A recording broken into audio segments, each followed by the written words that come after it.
Hello and welcome to Old Man Sailing, and welcome to the horse latitudes. That is the area between the trade winds and the westerlies, where the wind really doesn't blow very much at all. Now in the old days of the sailing ships, this was a huge problem, and it's how it got its name. The sailing ships would be carrying horses, and they would get becalmed here, possibly for weeks on end, and they'd run short of water. So in order to keep the crew alive, they threw the horses over the side. Not very nice. I don't have this problem because I have a secret weapon. Let me show you. Over here is the Super Zero. The Super Zero is an enormous sail. Very light, made of some sort of high-tech plastic. It even has a tiny little 8mm sheet to save weight.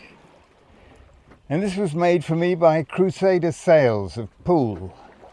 I went to Paul Leese and I said, I want something to get the boat moving, because once she's moving, she'll keep moving. And he said, I have the very thing. And the Super Zero is so light that it will just hang in the lightest of breezes, and that breeze will make it take up an aerofoil shape, and then it will flow across the sail and the boat will start to move.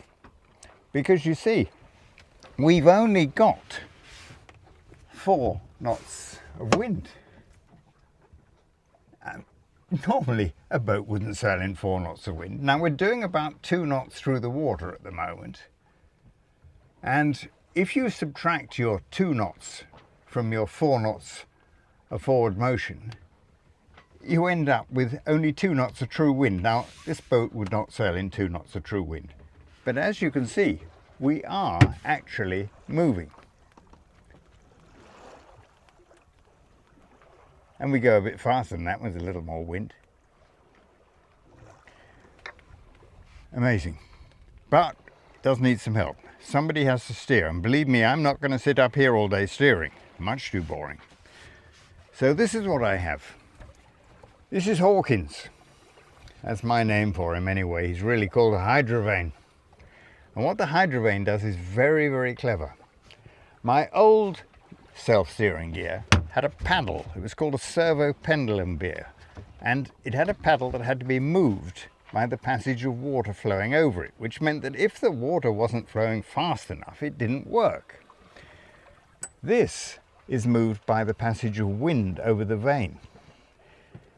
And the wind over the vane moves its own rudder. Very clever. Now you can't see it very well because there's weed on it. But that just keeps the boat moving relative to the wind. Even in the lightest winds, when the boat is hardly moving at all. Over on the other side, this white thing is called the Watton Sea hydro generator. That's very clever too. What that does is it had a little propeller at the bottom, makes electricity, and as you can see, it is attached to the shaft of the hydrovane. That means the propeller can be deeper than it would be otherwise. And if it's deeper, then the sargasso weed, which is all around us, gets caught on the shaft, not on the propeller. So it still makes electricity. So one way and another, out here in the horse latitudes, all is well with my world.